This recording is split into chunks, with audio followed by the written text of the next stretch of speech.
Right, a lovely Friday morning. Thank you so much for always keeping it TV47. My name is Linda Alela, and it's time for Morning Cafe. And we start a little bit different from the usual, but not to worry. We'll ensure that you're updated, informed, and entertained. Yes, it's Friday. It's all about entertainment. Nancy Kimuyu on standby to ensure that your day starts on an amazing note, but not before I do that. And how do I do it? Ensure that I update you on what it is that my team had prepared. And equally, we take a look at what is captured on the newspapers. Edwin Kigoli will be taking us through that.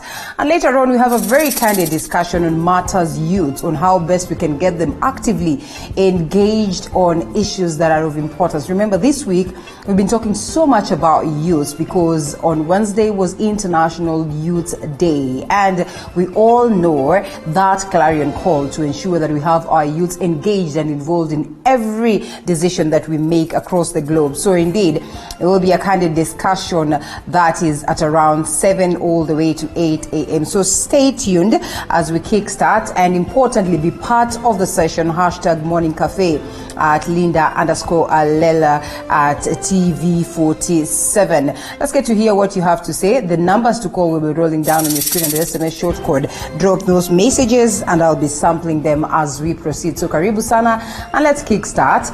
A section of Jubilee senators are now claiming to have been intimidated by the government for opposing its stand on the revenue sharing formula. Now, the senators claim their bank accounts have been frozen, as Elizabeth Mutuku now reports. I vote no. Ahead of Senate's 9th attempt to unlock the revenue sharing standoff, a section of senators are now claiming to have been intimidated to support the position on the disputed revenue formula. Kericho Senator Aaron Cheruyot claims at least 3 senators have had their accounts frozen and KRA on their case. 3 senators include Merus Mithika Linturi, Cleophas Malala of Kakamega, and himself. Senate is expected to meet next week after a sitting that was anticipated for Thursday failed to take place since the House leadership never requested for a sitting that should have been gazetted as required by law. Nandi Senator Samson Chairalge and Migori counterpart, however, says it's a constitutional right for any senator to make any vote independently. I totally condemn, in the strongest terms possible, any form of intimidation to my colleagues or any other elected leader in this country. It is not only retrogressive and absurd, but it is a threat to democracy and the rule of law in this country. It would be very unfortunate if a bank account is being frozen in a manner that is not anchored in a law. If somebody is not being intimidated, is being intimidated in a manner that is not anchored in a law. But if KRA is doing its job and there is a probable cause, then let us not bring it here. In ensuring that we call for accountability and respect for leaders in this country, our children will do that. And those who are punishing us now, our children and grandchildren will punish their grandchildren. There has been allegations of interference with the forces outside the house of the revenue formula that has now derailed funds to the counties. And the obstacles is that our colleagues have decided to play political expediency for both political and financial gain. And therefore, I think that it is absurd and ironical that some of the colleagues also are using this as to revive their political dwindling fortunes. It is the anxiety, it is the fear that senators have that they might have to report to their counties monies that were different from the ones that they found when they got elected. And majority of senators have treated this as a zero-sum game. Nikiripota ati pesa imepunguka wakati wa mula yangu, basi nimejimaliza. Meanwhile, Treasury CS Ukuru Yatani says if consensus will not be reached next week, Treasury will also seek to amend the law to allow at least 50% of the funds to be disbursed to the counties. We also got 350 million as the NIDA grant, but which directly went to the counties. Senate adjourned on Tuesday after House failed to agree on the formula for the 8th time. Elizabeth Mutuku, TV47 Nairobi. Thanks, Elizabeth Mutuku. Now, ODM leader Raila Odinga now says the BBI reggae is on halftime. Odinga, however, says a referendum should not spend more than 2 billion shillings, as Joash Onsare now reports. ODM boss Raila Odinga says the BBI reggae is only on halftime. They say that, oh, the reggae stopped. And I said, the reggae did not stop. The reggae went on halftime. The players have been getting some kind of massage and instructions from the coaches. And we have been doing overhaul. So shortly the reggae is going to be back. And nobody can stop reggae. Raila Odinga and President Kenyatta are yet to receive the final BBI report, even after the expiry of the BBI task force's term. We are going to receive that report, myself and President Uhuru Kenyatta. We will make it public. All the issues which were raised by Kenyans during the process of consultations will be dealt with by that report. Odinga, however, says that the referendum should not cost more than 2 billion shillings. A referendum does not need to cost more than 2 billion Kenyan shillings. So you should not be told, oh, we have no money. There's no money to do it. No, there's money to do it, and we can teach Mr. Chebukati. The former premier was speaking at the ODM headquarters in Nairobi during the swearing-in of the recently elected ODM Elections Board and the party's disciplinary committees. He said that ODM will ensure democracy from grassroots to the national elections. The party must be democratic. That is when it can run a democratic government. There must be a process of consultations at every stage within the party structure, going from the sub-branches to branches to the national party. Joash Onsare, TV47, Nairobi. Now, Raila Odinga further says that Deputy President William Ruto is part of the government and should therefore not complain about the deep state. Raila has dismissed claims leveled by the second-in-command, who earlier this week accused powerful people of plotting to frustrate his 2022 presidential ambitions. Mumbi Chege with the details. The ODM party leader has said that Deputy President William Ruto knows better about the so-called deep state since he's in the government. I hold no position in the government of the Republic of Kenya. It's led by the president, whose name you know, and his deputy, who says whose name you know. So we are talking about the deep state. Who is there? It's the president and his deputy. So I go and ask Mr. Deputy President, which deep state are you talking about? Deputy President William Ruto this week claimed that there is a deep state or system that wants to frustrate his 2022 presidential ambitions. But we know, as ODM, we have learned from the past we have experienced, and we know where we want to go. We know where we're coming from, and we know where we want to go. The purpose of a BBI to ensure that Kenyans have a free and fair elections. Interior PS Karanja Kibicho also dismissed Ruto's utterances, saying that Ruto is only scared of losing 2022 polls. A section of DP's allies have come out in his defense. Hawa watu wanajificha just because they can direct police at you. These are not men of courage. These are cowards. When you use a system to commit crimes, or you officialize your crimes, you're not courageous. You are simply a coward. Uhuru himself is going home, and if Murathe is not aware, Uhuru is finishing his term. And the election starting from MCRs up to presidential position or presidency will be decided by Kenyans. East Africa Legislative Assembly Member of Parliament and Raila's elder brother Oburu Odinga had implied that now ODM stands a chance in 2022 with the support of the system. Mumbi Chege, TV47. And the County Assembly of Nairobi is set to pick a new speaker today following the resignation of Beatrice Elachi on Tuesday this week. Jubilee Party has already endorsed a former Makadara Member of Parliament, that is Benson Mutura, as its preferred candidate, a move that has been opposed by a section of Jubilee lawmakers in the Assembly. Eli Lugova with the details. Nairobi County Assembly, that has had unprecedented chaos and unwinding wrangles, is set for a new dawn of Assembly leadership Friday as MCAs elect a new speaker to fill the position that was left vacant after embattled Speaker Beatrice Elachi tendered her resignation Tuesday. Her resignation coming after pressure from MCAs calling for a resignation. Jubilee Party has already settled on former Makadara Member of Parliament Benson Mutura as the candidate to replace Beatrice Elachi. His name was among the 7 candidates shortlisted by the acting Assembly clerk. We know that there are 5 or 6 people who have expressed an interest in the position of Speaker of Nairobi, which recently became vacant. But we wanted to be able to inform our members that after consultations, we have zeroed on Mr. Bernard Mutura as the Jubilee candidate.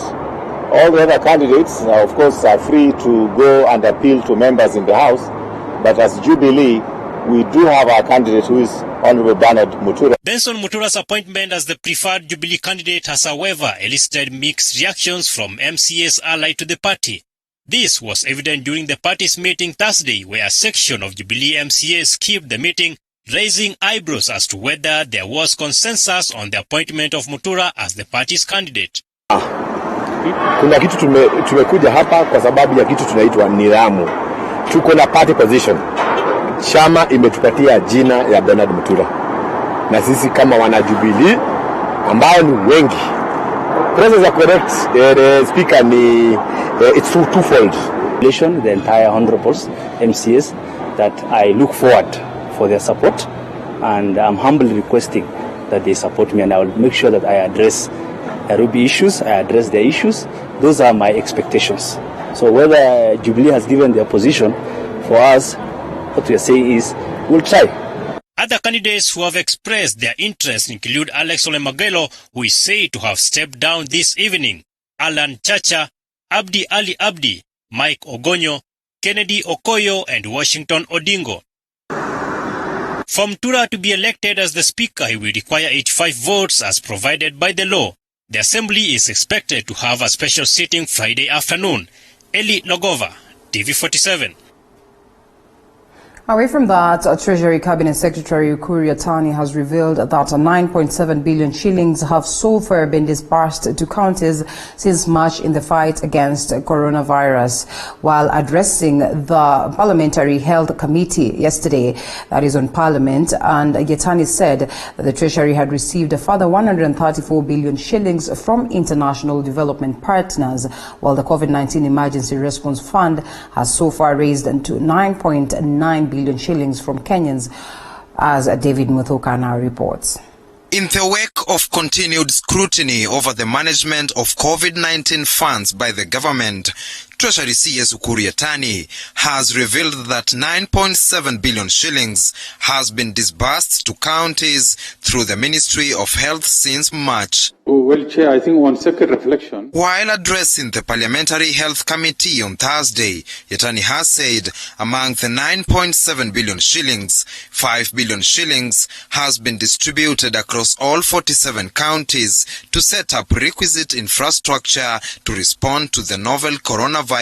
850 million shillings has been utilized to cater for the most vulnerable population in Mombasa, Kwale, Kilifi, and Mandera counties, while 2.4 billion shillings has been used to pay allowances for healthcare workers at the county level. An additional 1.5 billion shillings has been disbursed to county hospitals to cater for an upsurge in COVID-19 cases. Among the hospitals are Kitui, Mandera, and Coast General Hospitals, as well as the Jaramogi Oginga Odinga Teaching and Referral Hospital in Kisumu. This comes as Yatani revealed that the government government has received 134 billion shillings from bilateral and multilateral development partners, with 130.4 billion shillings already disbursed to the Health Ministry. Yatani also said that the COVID-19 Emergency Response Fund has so far raised 9.9 billion shillings from Kenyans, although it has not been used hitherto. When counties are not doing well,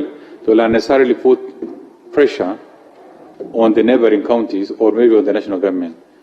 That is what we've done, and we will continue to support the counties to manage the challenges that we are currently going through. MPs have, however, faulted county preparedness to deal with a spike in COVID-19 cases despite the disbursements of the funds. Lamu haijajitayarisha kiaina yoyote.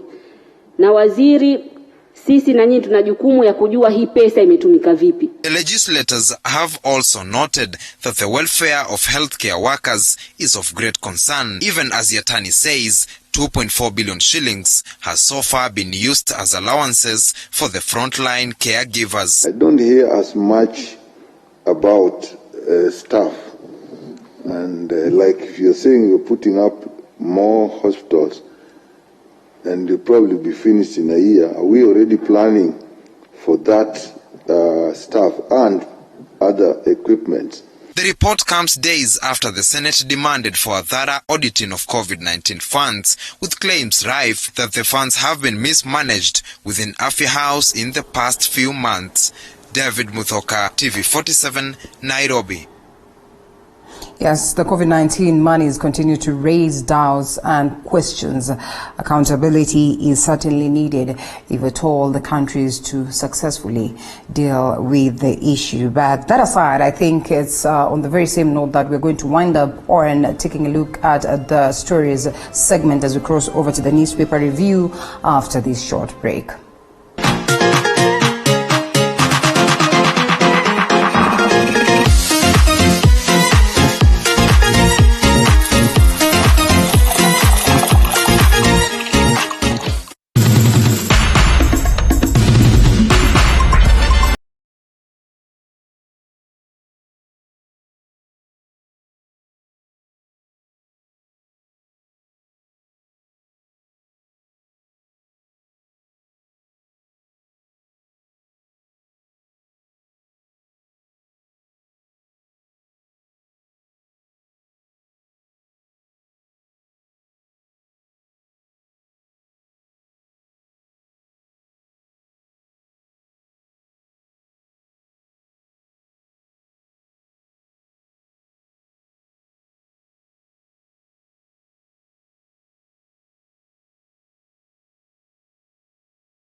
And welcome back to Morning Cafe, time for the newspaper review segment. And joining me is Joseph Simeha, who's a governance expert, to take a look at the same on the key stories that have been captured, more on matters governance and the changes that are supposed to be implemented or are being proposed to be implemented, especially by Right Honorable Raila Odinga, who yesterday made some changes in his respective ODM party, preparing itself for 2022 elections. And Joseph Simeha, good morning.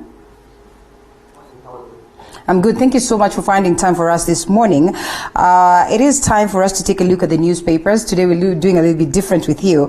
And we have the People Daily, the Standard newspaper, and the Daily Nation. So the key story is actually taking center stage on the People Daily. We have 2 billion for BBI, says Raila. This is in regards to the address yesterday.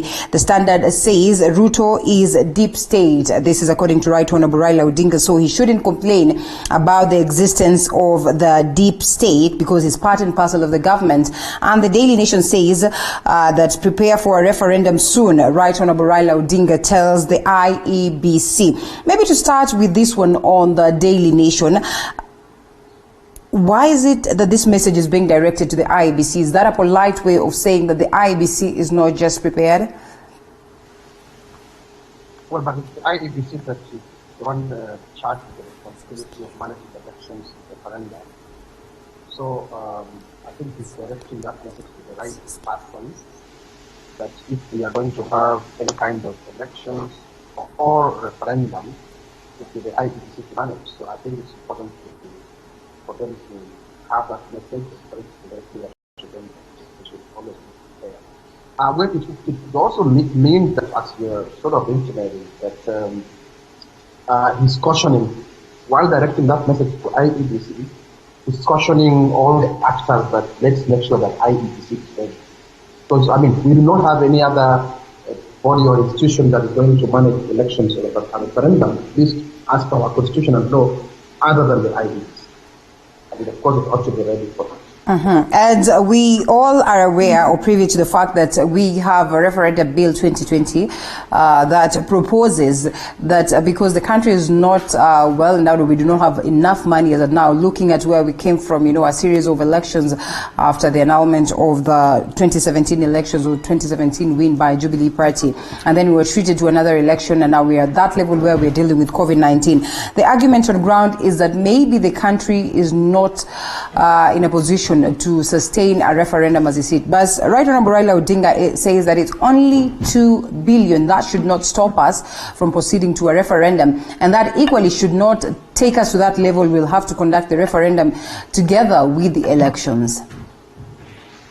I think that is such an important message, perhaps to me the most important message, that a referendum or even the elections should never ever cost as much as they do in this country. I've said it so many times, maybe even on one of the shows, that the cost of elections in Kenya is driven by entrepreneurship, by tendering, by corruption. And that is why we get into tens of billions of shillings. And many times, I'm sure you've seen the IEBC itself admitting, actually saying it very openly, that they procured things that they never used, that they could never use. So the cost of elections and or referendum in this country is normally exaggerated. It skyrockets, not because that is what it actually costs, but because of corruption and because of a process that is driven by tender and cartels that thrive on public tendering process. So that, on that one, the figure may not be exactly, but I'd say it was figurative when you say 2 billion. That give and take, it should be thereabout that sort of that kind of money, but not the tens of billions of Kenyan shillings that it often costs for us to run out. All right, we wait to see whether that will sail through. But equally responding to the utterances of the Deputy President William Ruto the other day, who claimed that there is a hand that is determined to stop him from being being the president, or trying to stop his 2022 bid. And he claims that, well, it looks like there is this deep state, or so he says, that he has had people telling him that there is a deep state. Firstly, I do not know what you make of his statement and now this response by Right Honorable Raila Odinga that, you know what, you're part and parcel of the government? Why would you wake up to say that there is a deep state? Yeah, that's true. He is part of the government. He is in fact the second highest position, second senior-most position. So I also get surprised when he talks about deep state. But you know what? I think the message is getting there that he's trying to create a boogeyman. Remember in 2012, it was about foreigners. It was about ICC. It was about, I think Johnny Carson, if I remember well, having said that choices have consequences. And I think it was Johnny Carson and the British High Commissioner, and they said that choices have consequences.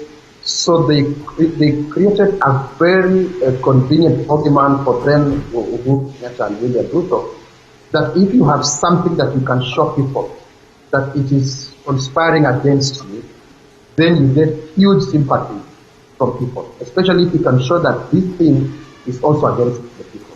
Mm-hmm. Then at that time, the foreigners, Americans, British and others who are supposedly conspiring using the ICC, the court at the Hague, International Criminal Court at the Hague. This time, I think he's trying to create something that he can demonstrate to people that it's organizing against him and therefore against them. Mm-hmm.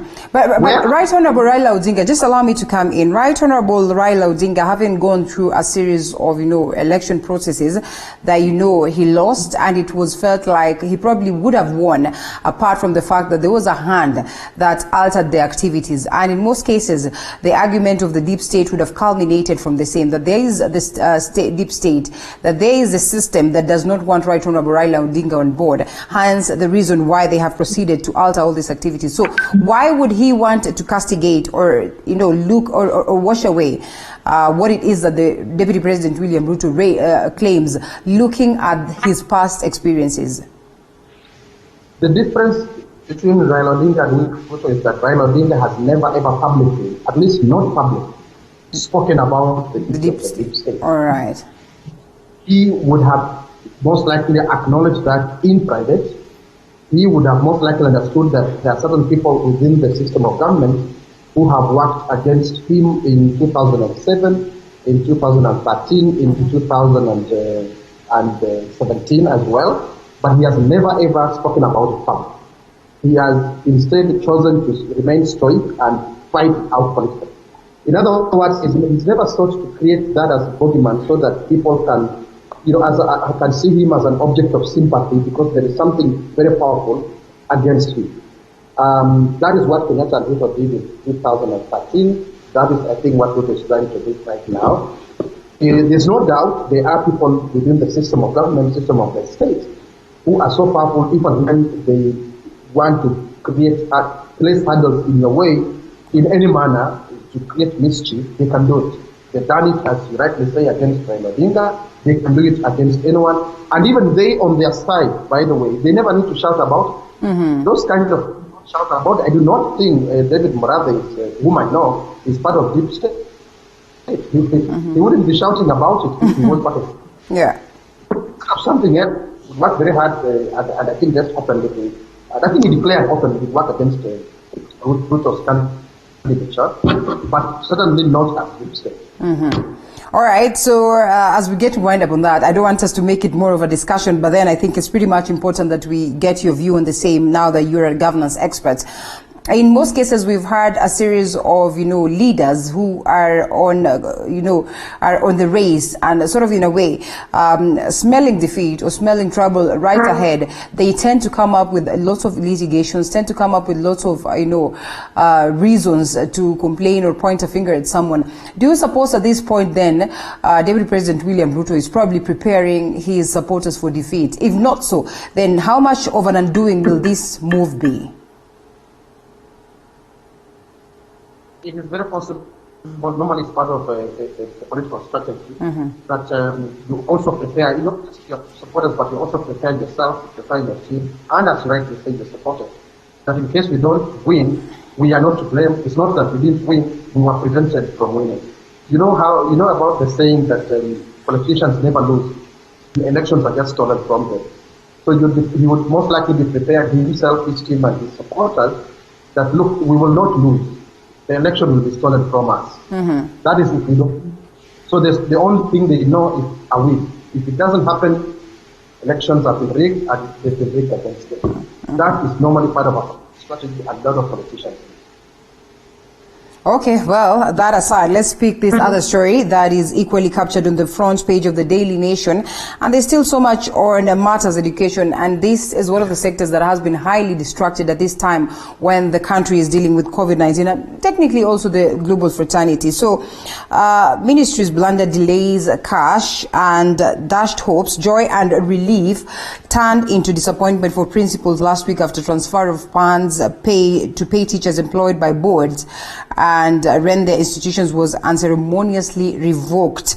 Today, we can reveal that a mistake by the education officials and not a system hitch. It is to blame actually for the reversal that crushed the hopes of thousands of workers. And PS Belio Kipsang has directed the county directors for education to provide data on the same.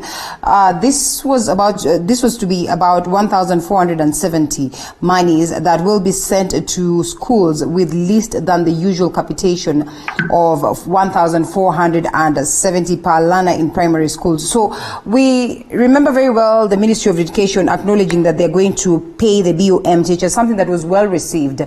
But as of yesterday, this had not played out. And then again, these discrepancies coming out. I mean, just how best, looking at generally the education sector, which is also a story that has been captured on the Standard newspaper, what can be done to streamline activities? Remember, private teachers are also crying foul, calling upon the government to at least even cushion them, even if it means giving them, loans that are affordable at this time of COVID-19. Just how best will we be able to come back to bring an equilibrium or at least sanity on the education sector?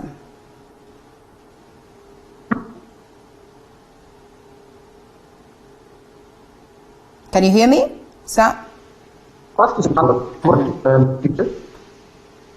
Yeah, we do have a funding problem with the education sector because of the choices we've made. Education is supposed to be a public good. Education is supposed to be one of the most basic rights of Kenyans. But the foreign approach we have taken in education is like education is a commodity for trade.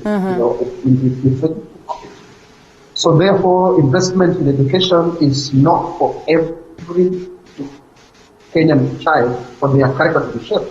No, but it's like a commodity for exchange. So the big problem is with the philosophy behind our education system.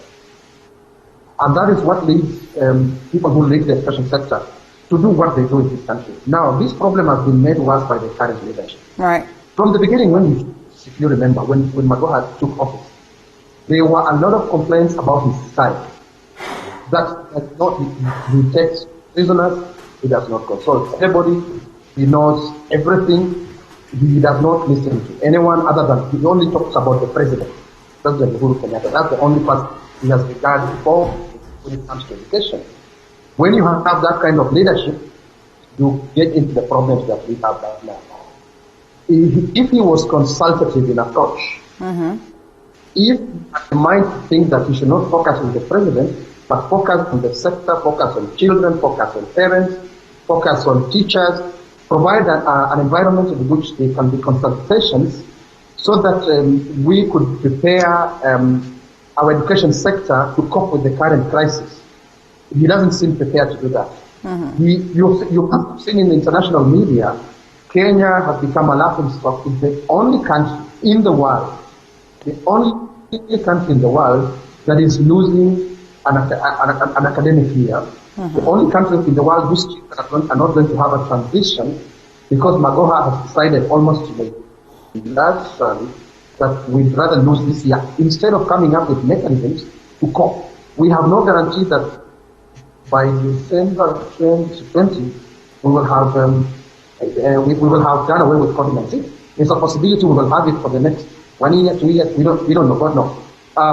So other countries have made arrangements such that they gradually ensure that the education institutions are open, so that they sort of learn lessons from the risks that are posed by COVID-19 to children, to parents, to teachers, and so on. So this thing of money should not be looked at in isolation. It should be in the context of the chaos in the management of our education sector. In the fact, as we say that we will open schools in 2021, I do not see any visible evidence that there are arrangements going on in schools. For example, building of new classrooms, setting up of spaces that should be used, like even tents, if you like. You do not see anything like that. So there is a problem in the leadership of the education sector in this country, and the consequences of which you are seeing in the blunders that the newspapers have covered before. All right. Interestingly, even as we're not very sure of whether schools will reopen in 2021, this one I cannot step out before we get to mention it in regards to matters education, captured on page 5 of the Daily Nation. New learning model of Rocky starts amid doubts of usefulness. And we have tried the virtual learning. In a way, it looks like it has not been fair enough for all the students. And now the government has introduced this community-based learning process. I mean, even as it kicks off, there's so much confusion that revolves around it. What are the likelihoods that we're going to be successful on this one, and what are the likelihoods that it will come in handy to tame the spread of COVID-19? Yeah, I know. I don't think that it's going to solve the problem. I think to be fair to everyone involved, it is all right to try anything and everything, under the sun, under the law, that can give access to whatever number of children who need education. But the thing is, bottom line is, it ought to be a process that engenders fairness. So as you rightly said, the one from e-learning does not engender fairness. It was only a few. Even this one, which is dependent on the benevolence of teachers, which is dependent on discretion, which is dependent on the goodwill of so many people, there is no all the children who deserve learning will be learning. So again, that's the consequences of the failure of leadership in the education system. By now, you would have, when I say he, I mean the cabinet secretary, would have been leading a consultative process that these experiments would have started earlier. Too much advice, for example, with regards to gradual opening of the candidate classes, like class 8 and for those that we work with as a nation, through some form of a cautious experimentation. There are fewer, I'm sure the facilities will hold them and so on. So if you talk about going with all the children of Kenya who deserve education with this new system is proposed in the tribe, there is no guarantee. With this kind of leadership, my guess is that it's just going to be as bad as what we've had in the name of e-learning. So I think instead of looking at each specific aspect, I think we have to look at the overall leadership of the education sector, and we have to look at kind of philosophy behind our education system. I think we will hopefully have answers if we have education reforms through the DBI process. I do happen to know that it's one of the things that have been proposed, that we have a complete overhaul of our education system so that it's a public good, it serves all the children of Kenya equally. We don't have anything like this thing called private and public schools. We don't have any privileged class that does not have access to education. And we have education that shapes people's character, not the so-called training for market. Because that is something that is for the private sector, training for the market. So the solution is going to lie in that of the education sector. All right. Well, we leave that as we wait to see how it will culminate. But one interesting story on page 9 of the Daily Nation, and equally, on the front page and also captured in a way also in regards to COVID-19, or on page 1 of the Standard newspaper. Public hospitals to charge patients for COVID-19 gear. So those seeking treatments are now paying for masks, hazmat suits and other PPEs that are going to be used by medics. And speaking of which, let's cross over to the Standard newspaper, the front page. And also the irony of COVID-19 billions lying idle. This is after, that is the Ukur Yatani, that is the CS for Matters Treasury, was reeled, or maybe had a session with the Health Committee in Parliament and trying to expound some more on how these monies have been used. We are talking of billions and billions that have been channeled. Sorry?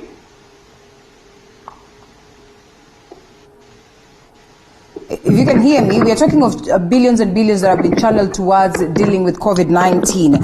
And here we have also subjected, the people who've been diagnosed, or the people who've been considered to have gotten COVID-19 are in isolation centers, are in quarantine centers. They've been channeled, they've been told, or they've been pushed to a point whereby they now have, first of all, to food for their bills while in quarantine, while in isolation. And they have been complaining about this because most of the Kenyans actually are not even able to afford the expenses that are awarded to them at this particular time. Remember, when you're taken to quarantine or in isolation, you stay there for almost 14 days. You get the first test, the second test after being tested positive. Then you get to that point where you stay for 21 days, and then again another test, even at that point of quarantine where you've not been tested just yet. So we're looking at a scenario where we are having issues to do with the monies of COVID-19. And even worse right now, the patients have been forced to pay for the gears that the medics are using. Have we gotten to that point? Are we a little bit, are we straining the patients? It's a very interesting coincidence that you're covering this story of health immediately after the one patient. Health falls in the same place in this country as education. And, the two are basic public goods. Right? In fact, when you say, are we getting there? No, we've always been there. We've always been in this crisis because of treating health as a private good, a private commodity for trade, for profit. And as soon as COVID-19 hit, perhaps the only one good thing that happened is to prevent those who were supposed to have taken care of the provision of health in this country but failed because they can afford to fly to other countries for health care, medical care, and so on. Perhaps the only good thing, though this may sound like an irony, is that they were not able to travel, so they are in here with everyone else. Maybe then health will get a second thought from the leadership of this country, this nation. It is treated as a private good. It is like for those who can afford. So when you look at that story, basically we are going where we've always been. Healthcare is for those who can afford. So you're going, if it doesn't matter whether it's a private or public hospital, you pay through them who can afford. What that story is saying basically is, if you can afford to pay for those PPEs and so on, believe. If you cannot afford, you die.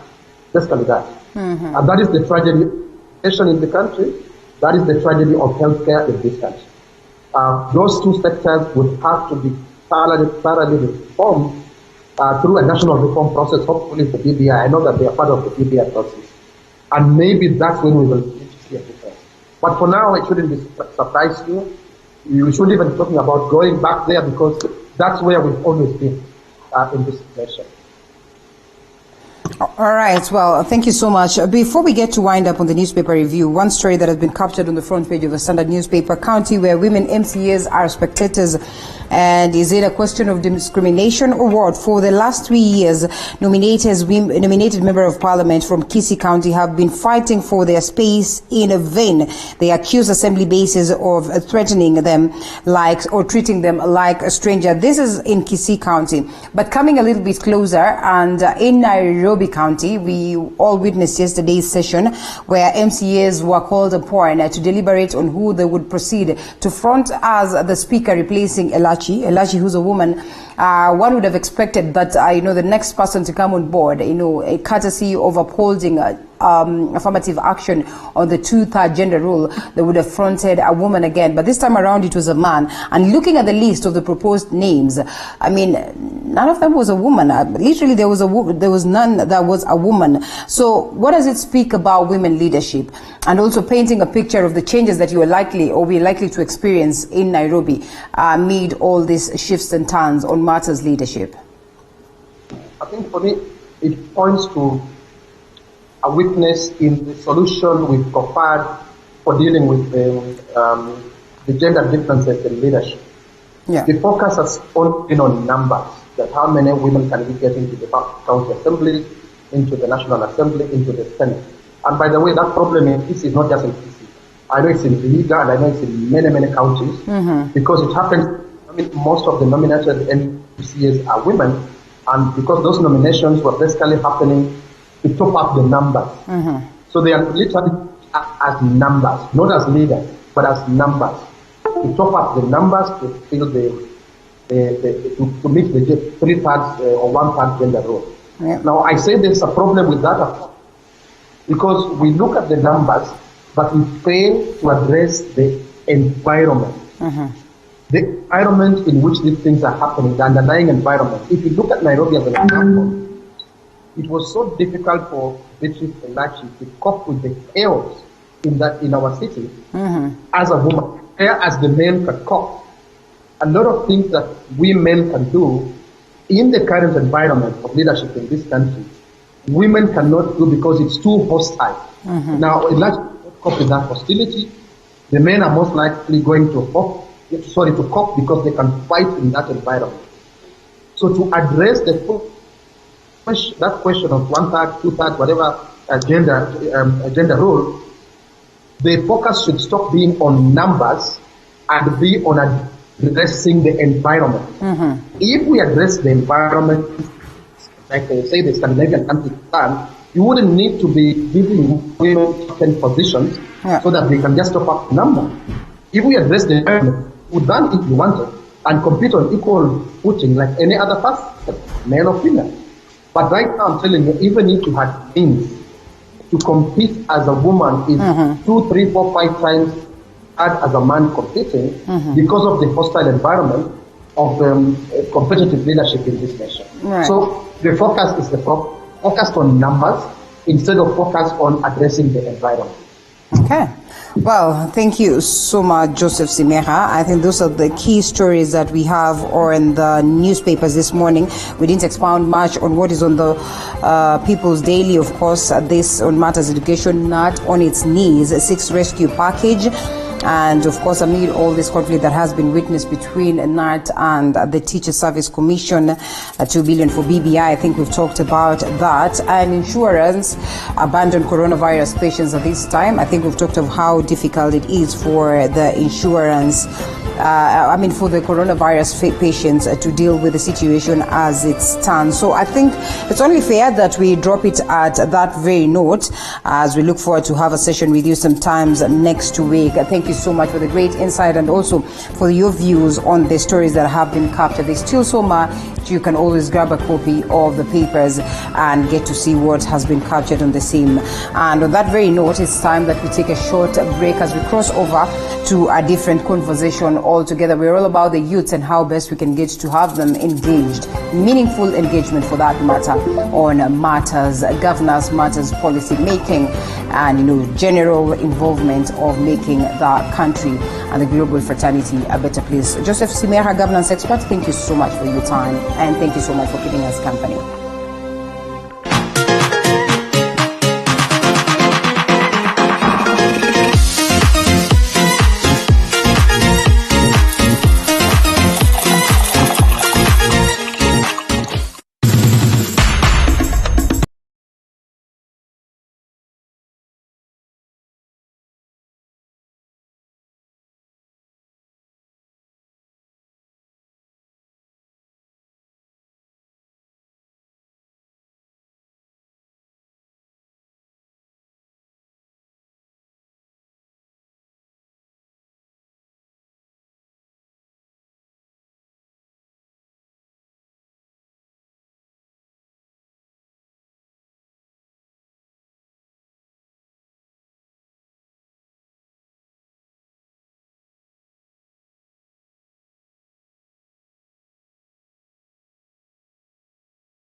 Yes, you are okay, Kigoli. So we kick off, we kickstart the conversation. Welcome back. Be part of this conversation. It's very important that we get to hear from you. The numbers are rolling down on your screen and the SMS short code equally on your screen as we discuss the importance of having our youth being engaged in, largely we're talking about establishing and safeguarding meaningful youth engagement in Kenya's parliament or in Kenya's parliament. I know we've had a series of conversations revolving around, how best we can make the best and changes for our youths as a global fraternity. But equally, it's important that they are actively involved on matters and leadership. At that parliamentary level, how much are they doing towards ensuring that they find a space? And once they get space, then they advance the agenda of the youths. Joining me this morning, Edwin Kigoli, youth leader, and Alvin Mwangi, who is a sexual and reproductive health rights advocate. Good to have you gentlemen this morning. Yeah, good morning. You well? Yes. Sure. All right, so we kickstart the conversation. International Youth Day, on Wednesday, and we want to largely say that, the better part of last week as a country, we commemorated the same, and now coming into this week, it's more or less like a week affair. How far do you think we have done towards ensuring that we advance the agendas of the youths globally, Edwin? Well, the agenda of the youth is on the global arena, and we've seen a number of institutions come up with programs that are aimed at... Kigoli, just hold it right there. Hold it right there. We fix your picture very well. Before you expound some more, let's first of all pick Alvin. Alvin, how far have we gone towards advancing the agendas of the youths? Yes. So with regards to the youth agenda, I believe that the government has actually made a lot of the efforts. For instance, we have had a lot of the programs that actually aim to build the capacity of the youth with skills. But what we are requesting is that we actually need more. We need more spaces. We need more. We need more skills as well as the information for us to actually be at a better. How much effort are we putting towards getting that? Because I was having a conversation the other day, and this lady said that and nowadays, it's pretty much hard for you to even imagine you'd sit down and expect stuff to be given to you. The table is already full. So it's either we create another table or we fight through to ensure that we get this space. So how much are we doing as youth, or how much, is the youth fraternity doing towards ensuring that, yes, they get this more that you were talking about?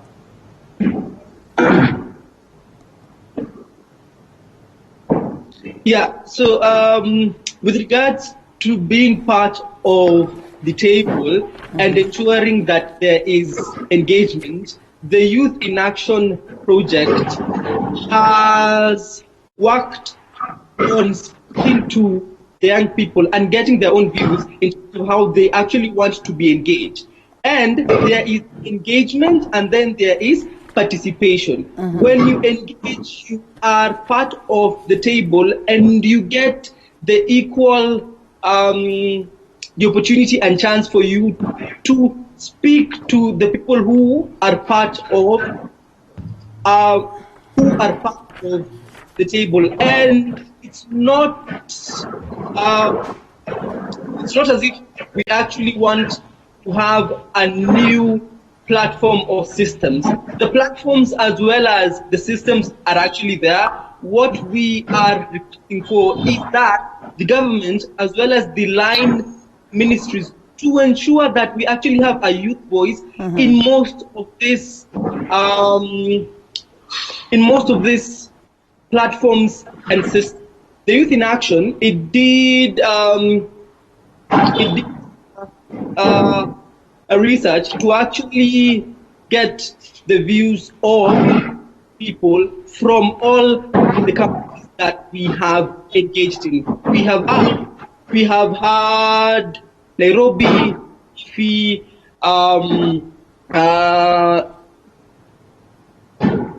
and also where we have spoken to young people through the online platforms, and we have inquired in terms of how they would actually want to be engaged. And for example, I was part of the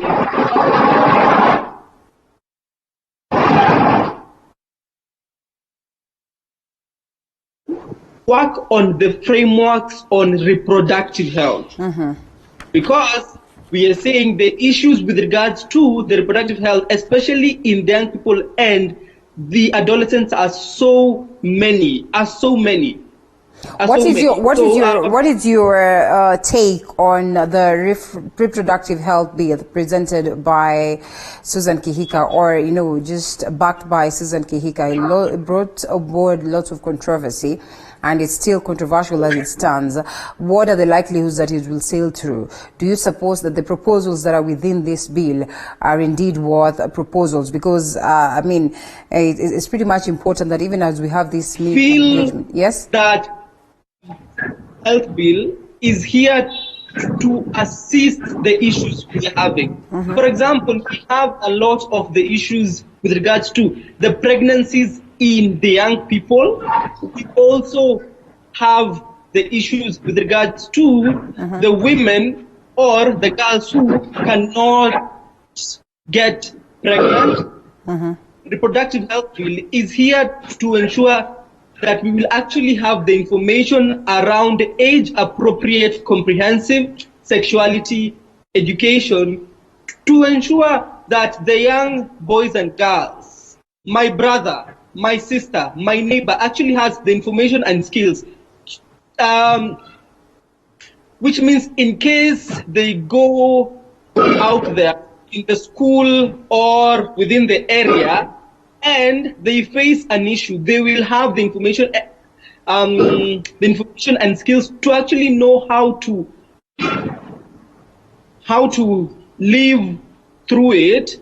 And if you think about it, we have seen a lot of the cases in terms of the rape and such thing. We need to inform the girls and the young women at the smaller age that they are in. There is a bad touch, and the bad touch is a person who comes and pecks you and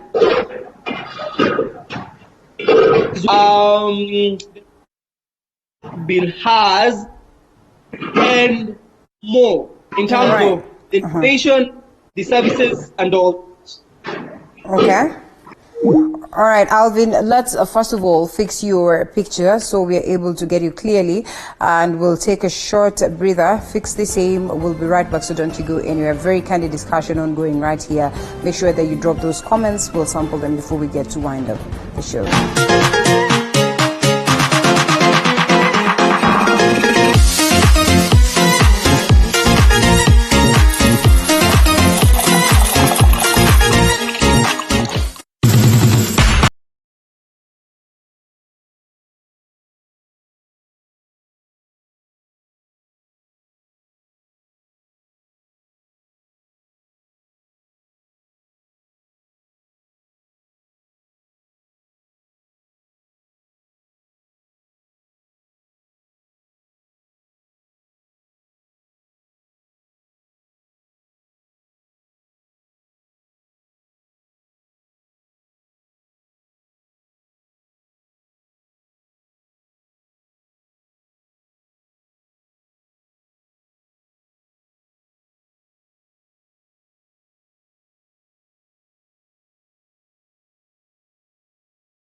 All right, and apologies for that hitch. We're back with a conversation establishing and safeguarding meaningful youth engagement in Kenya's parliament in matters development, policy making, changes on matters health, reproductive systems, and all that. So, as said earlier on, Alvin Mwangi and Edwin Kigoli are joining me this morning.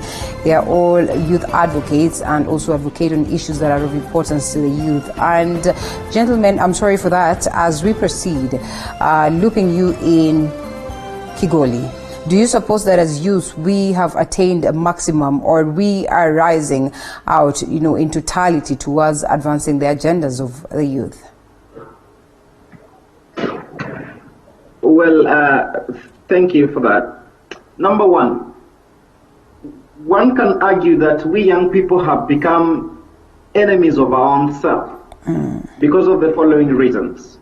As a graduate, I want to leave university knowing I'm going to get a job, against thinking I should create a job because this university degree that I have is meant to set me apart from the rest. So we need to have a shift of mentality, a shift of focus. We need to think about when we are going to graduate, once I've been handed that power to read and write, what is it that I'm supposed to do with it? Because you go to our universities, you look at how these students are taught. They are not taught life skills. They are taught how to pass exams and not to even use the passing for sustainable development. They want students to just pass and transit through the university system. But again, you can sample any number of university graduates, put them to task. What other relevant skills do they have?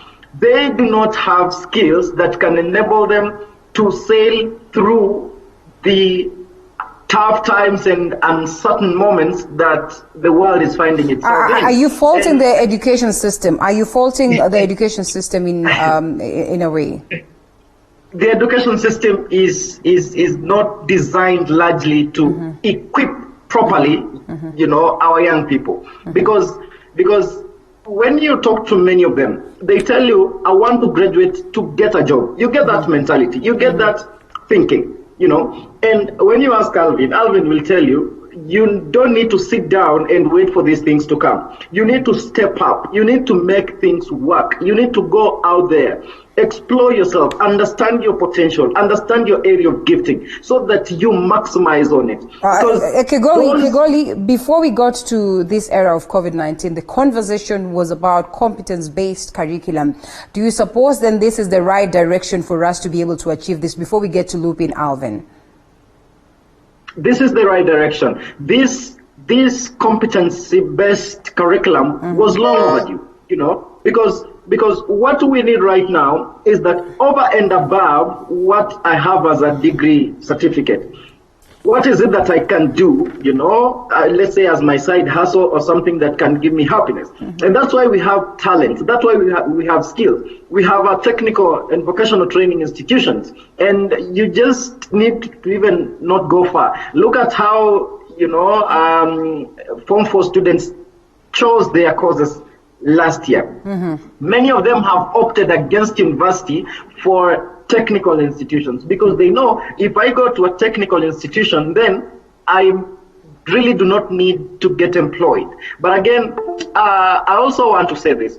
You see, the rate of unemployment we have in this country is not just necessarily a problem on the government alone, but also our collective failure to make hard choices as a country. Government cannot employ all of us. Government cannot come to our doorstep and satisfy all of us. We agree to that, Kigoli. Let's loop in Alvin, and I'd want us to, have this candid and honest conversation ever. Look at the numerous youths that we have around here. Look at the possibilities that we have around here. Look at the employment options that we have around here. Look at the difficulties that come along with, setting up a business, getting creative, getting space and all that. A majority of them will tell you that if there are any of them that have been successful, in trying to do what it is that they can do in their own special way, that it is because of the online space that has presented itself. But originally, it was a hustle to even set up a business. You are creative, you have all this idea, you have no capital. Is it really as smooth as Edwin would want to paint it, Alvin? Well, this is a very it's a very interesting view because most of the young people are actually at home at the moment. And if you think about it, the government cannot really employ all of us. So we need to see how we actually come up and rise and see how we can actually be engaged. We can actually be part of the table by force. Because now there's no way that we can say, oh, we'll just stay at home and wait for the government. We cannot wait for the government. We have been waiting for too long and we cannot continue to wait. And we need to ensure that the systems that we have in place. And the first one is with regards to the education. The other thing is with regards to the policies we have in this country. They need to be youth responsive. They need to at least be very youth responsive. And that is why Youth in Action has actually engaged Kenya parliamentarians, the association, to see how we can actually improve on the narrative of engagement, especially in the policy work, because most of the policies, as well as the bills, the frameworks, are actually made in Parliament. And some of these bills and the policies are some that are speaking about how the youth will actually get these jobs. So which means we need to ensure that are of the table at all times. Yeah. All right. Looking at that, and I think it's only fair that we equally observe the global trends. And Kigoli, observing the global trends, looking at the trajectory that we are taking as a country, looking at how much we are having our youth involved, do you support that we are on track towards addressing this? And I know that you have reservations and you also argue that, yes, it's important that we also are part and parcel of this. But also the difficulties that are there.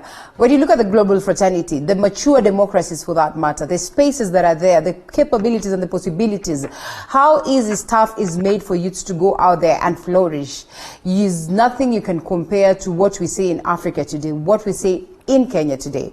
What would you make, or what would you say of that? Allow me to approach it this way. By the fall of 2016, the World Bank and, of course, around the world initiated a program financing sustainable development. And the aim of this program was to ensure that young people with innovative ideas, thoughtful ideas and, creative undertakings join hands in advancing the sustainable development goals. And the most successful were rewarded in terms of getting funds to expand on the initiatives. And again, you come back here in Kenya, KEOPA and MSEA, government of Kenya and Ministry of ICT, they've been really doing a tremendous job in terms of empowering and supporting young people with innovation and, creative skills, bringing these solutions that can help move the agenda of this country forward.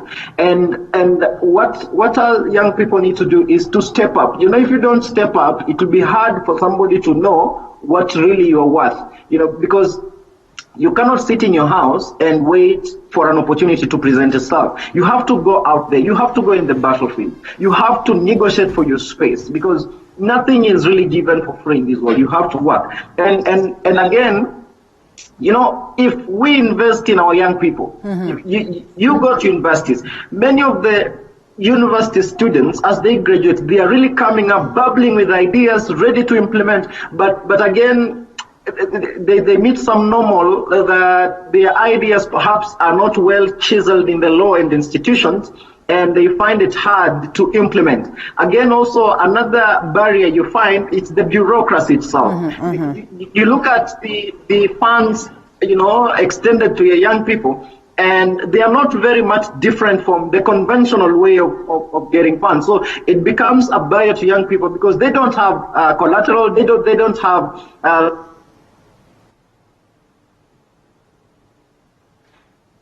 All right, we lost Kigoli all the same, but let's loop you in, Alvin, and pick it up from what it is that Kigoli says. It's pertinent that we are able to be engaged, not just as beneficiaries, but as equal partners. And I'd love to know what you people make of this. But again, it looks like there's a hitch. So how do we get to fix it? We wait or we take a short break? Yes, we take a short break and then we try and fix that. I don't know why it is acting up, but all the same, I'm sure we're going to fix this after that.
worry, because, well, time is not on our side. We'll have this candid conversation some other time. It's now time that we cross over to that segment that you've been waiting for, Matters Entertainment.